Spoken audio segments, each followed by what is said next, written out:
Hey everyone, I hope you're all doing really well. So, I know it's been a while since I've been on here. I mean, the last thing that we were all really looking forward to was the thing happening in September. But, you know, I still believe that there are things that we don't know yet. We don't have the full entire picture in our minds. And we just need to trust the Lord because ultimately, His time is the right time. And we know that a lot of eyes and focus are heading towards this Passover because it's all about the red heifers. I mean, as Christian believers, we know that if this takes place, this is going to be one of the biggest signs our generation has ever seen. The fact that the red heifers are ready for sacrifice for the third temple, because we know that the third temple plays such a huge role in the end times. It is just such an indication of the time period that we are living in, and everything is just happening so quickly yet so slowly, if that makes sense. But we need to really start focusing on getting people to believe in Jesus Christ. You know, I have had this tug and pull sensation within my spirit for the last couple of months of, I should be doing more. I should be doing more for Jesus. I should be helping people reach Jesus. And I mean, I would always share my beliefs on social media, and I would always kind of, I guess, tell people that Jesus loves them and that He's a plan for them. And while all of that is true, a lot of people tend to dismiss it. And I think there's a greater chance that people will listen if they have to see you being vulnerable and opening up yourself about how Jesus has changed you, how Jesus has changed a part of your life. And, you know, I was just thinking to myself, when people question me, how do I know that Jesus is real? Why do I follow Him? I mean, I can give so many reasons, but one of the most prominent reasons is because He healed me of myocarditis that same very night I was healed. Because I was 100% convinced that it would take me out sooner or later if Jesus did not intervene.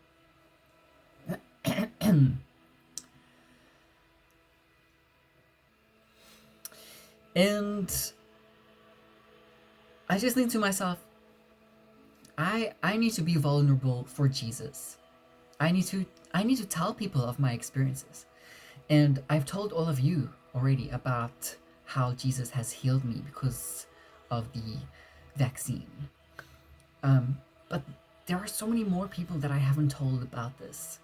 And I just think that there are so many more people that perhaps they might still be suffering a similar condition. Or perhaps they might be suffering some other kind of condition, And me being vulnerable and opening up about my experience and how Jesus was able to heal me that very night, it could be a breakthrough for them to call out to Jesus. That could be the door that they have to walk through to meet Jesus. And I just feel that that's what the Lord wants me to do. I need to be vulnerable for Jesus because at the end of the day, it's not about what I feel. It's not about how, like, what other people think about me. It's like, are they gonna unfollow me? Some of them probably will unfollow me. Who cares? At the end of the day, the message was delivered. And maybe down the line, that message that I spoke about will one day come back into their mind, and maybe they'll pursue it. So it doesn't matter if you are afraid of losing people in your life for spreading the gospel. It doesn't matter what they might think about you. Remember, we need to remind ourselves that Jesus was hated. He was the first person to be hated. So for us to tell other people about Jesus, knowing of the consequences of that, we shouldn't let that get to us, because we know that Jesus is all that matters. And time is running short. The red Heifers, the temple, the rapture might as well happen really soon. We don't know, but we have to be ready regardless of how much we know. And you know, I watched a video a couple of weeks ago about this woman. She said the exact same thing. She said she always had this little bit of reluctancy of sharing the gospel to the people that she knows because she was afraid of losing followers. And you know what? She just thought, to hell with that. And then she immediately opened the Bible and started reading verses. And that is what it's all about, you know?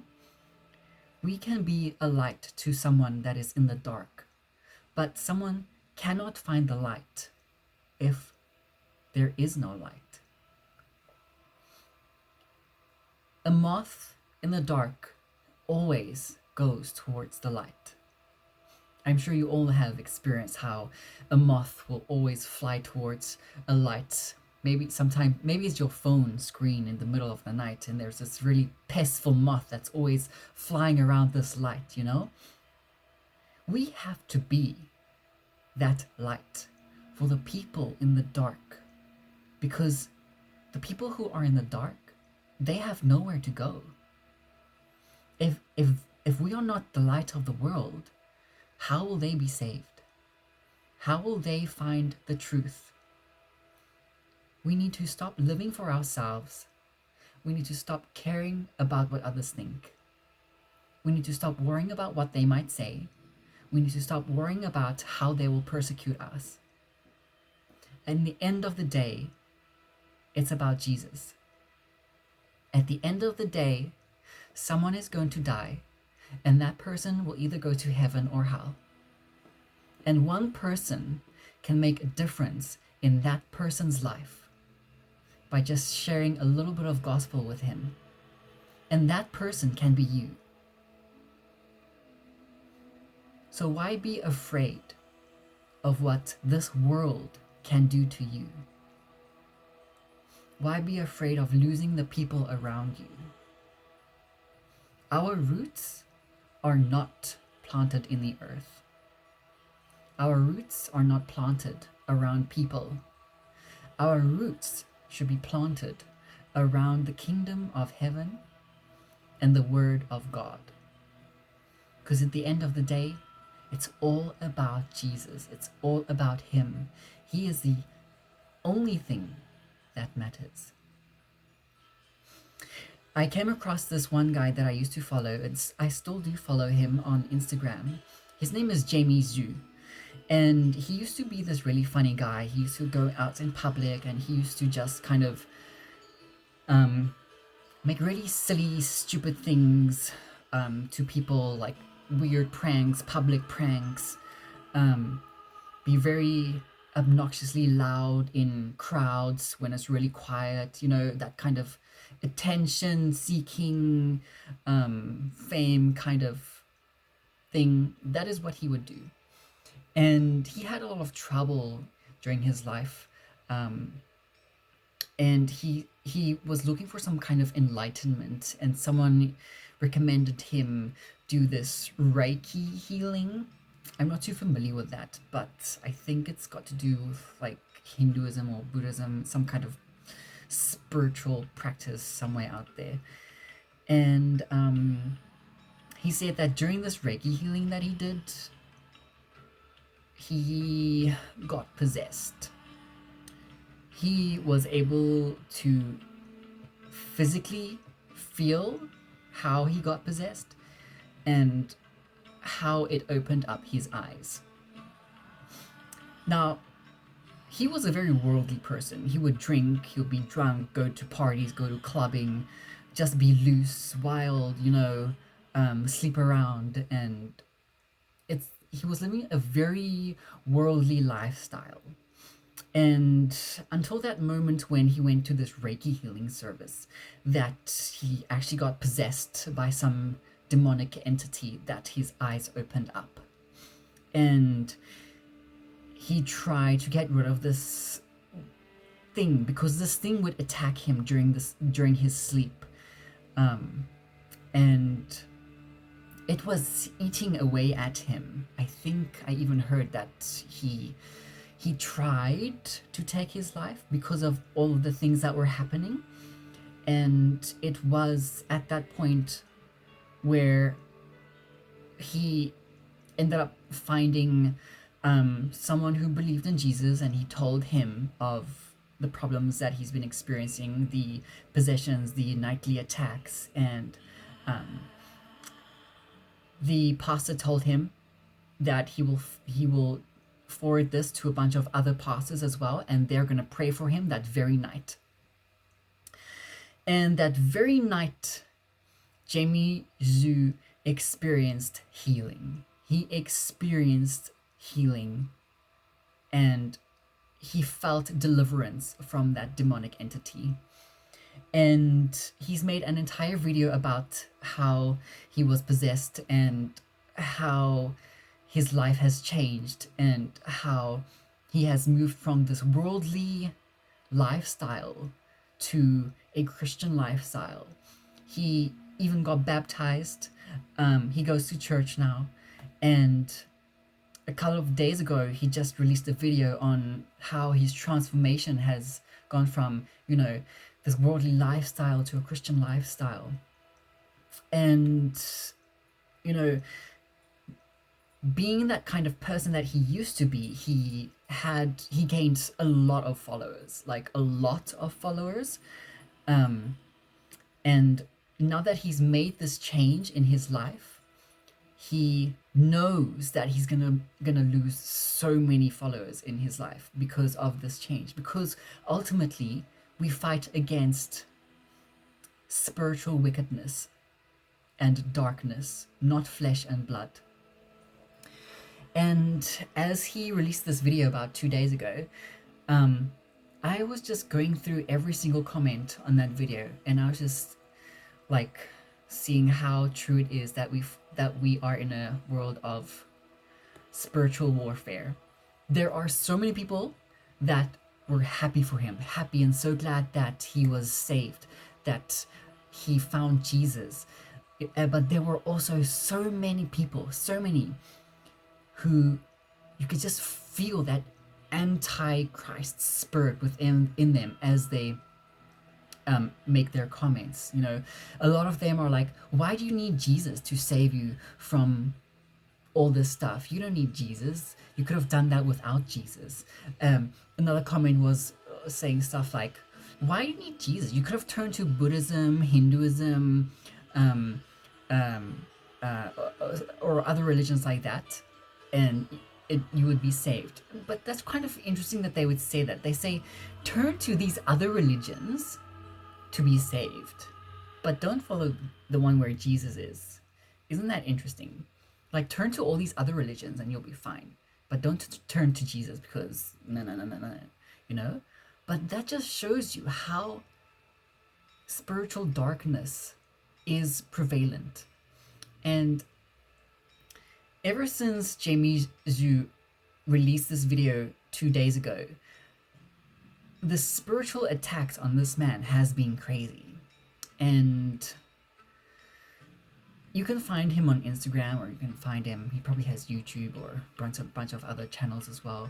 But please pray for him. This is a new Christian, and he knows that there is a spiritual warfare. I've noticed over the course of the couple of weeks, months, how his mindset has been changed, and a lot of people in his comment section are just attacking him, saying that, oh, you know what, religion is for the weak. Religion, la la la, you don't need Jesus, la la la. A lot of people from Islam are being like, yeah, so you've reached the prophet, but you still need to get to God. And, there's a lot of deception within that spiritual darkness realm. And I can see how how people are trying to claw at him to, make him refute his new beliefs. They'll throw anything at him, calling him names, calling him weak, telling him that he doesn't need Jesus to overcome these battles and things like that. But those people, they're in such darkness, they don't know. They don't know, because no one in their life is a light to them. And if you can, just pray for Jamie Zhu, because he says that ever since he's released that video, he's been having horrible headaches, and he's been having issues during the night, and that is spiritual warfare. Okay, he has a massive ton of non-believing followers. Okay, and all these non-believing followers, they could be very evil people. Some of them could be in very dark places, witchcraft, things like that, and they will send curses, and they will send spiritual darkness to fall upon him. And that is why he is experiencing these, things. So I just pray that he will realize that he has the authority. Jesus Christ has given him the authority to be above those spiritual dark principles. So I just ask that you will pray for him. And if you want, follow him on his YouTube channels and Instagram channels and things like that. Just encourage him, if you want. But yeah, I also came across this video of this man that died, and he came back to life, but he shared what his experience was, and he never truly gave his life to God. But during his near-death experience, he saw heaven, and he saw a massive angel leading him up to this massive golden transparent glass-like door. And he says that door was massive. It was bigger than anything you can ever imagine. And that massive golden door burst open. This huge light came pouring out, and this powerful voice came out saying, "Depart from me, you doer of iniquity. I never knew you." And then he was sent to hell to experience the horrors of hell. I won't go into that because it freaks me out, and I don't like thinking about it. But God was allowing him to see that. And he said, after God pulled him out of hell, Jesus appeared to him. And he said, although he couldn't see his face properly, he recognized that it was Jesus. And he said Jesus he said the man he said he didn't really look like Jesus how everyone thinks he looks like. he said Jesus had slightly curly hair and he had a well trimmed beard. And the moment he said that, it instantly made me think about Akiana Kramrik's um, picture of Jesus, on how she saw this vision of Jesus when she was really young, and she drew this beautiful image of Jesus having curly hair, short curly hair, with like a very well trimmed beard. And I'm like, oh my goodness, this picture links to that man's description. The same thing is there's this other boy who there's this other testimony of this boy who died and went to heaven, and he met his sister who died during his mom's what's the word when a child dies before birth? Anyway, that word, I'm sure you all know what I'm talking about. And then he had this experience in heaven, and he saw Jesus, and he came back. He ended up telling his mom that he met his sister, and his mom was like, "Who told you that you had a sister?" Because they never told the little boy that he had a sister. And then he was like, "Oh, I saw her in heaven, and this is what she looked like." And the mom was completely in shock. She was like, because no one told the little boy that he had a sister, but he met his sister in heaven. Anyway, this boy, the father of this boy was just browsing the internet, and he came across this picture of Jesus, which Akiana Kramnik drew.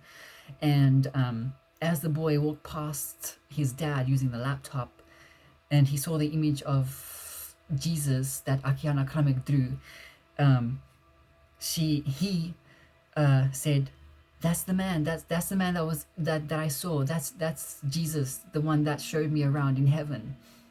And so that's just wow. Like, here are two different witnesses confirming that the picture that Akiana Kramnik drew is a very similar resemblance to what Jesus looked like. And it's a very beautiful image of Jesus.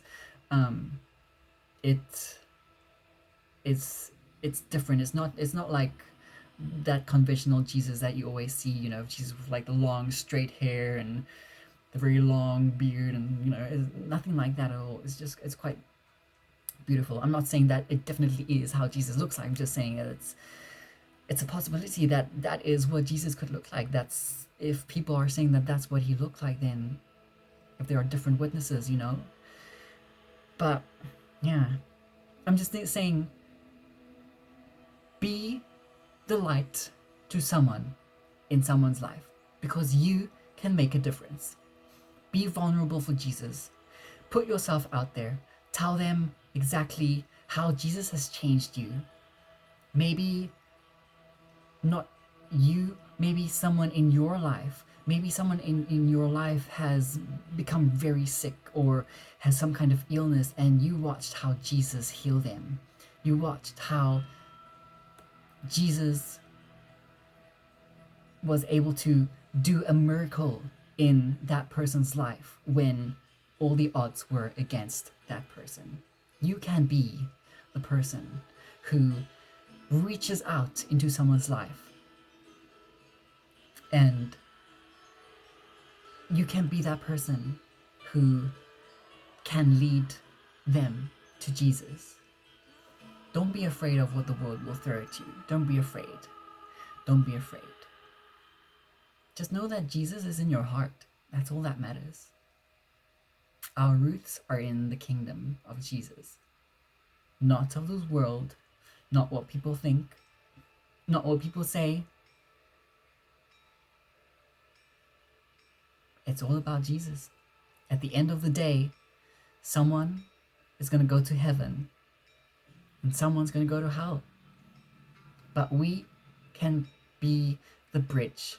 We can send them the good news. We can tell them about the good news. We can be that person that keeps them from going to hell. Because that's what is about. Time is running short. The red Heifers are about to be sacrificed. The temple's going to be built. The Antichrist is lining up.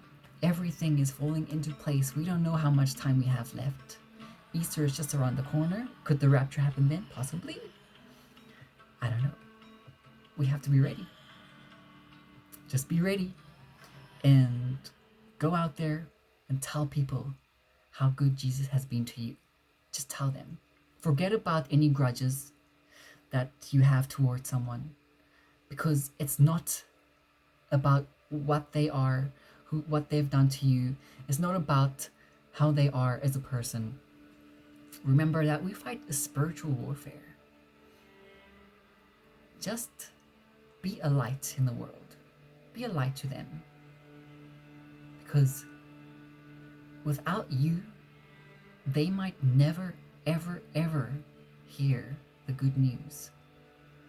Just think about it.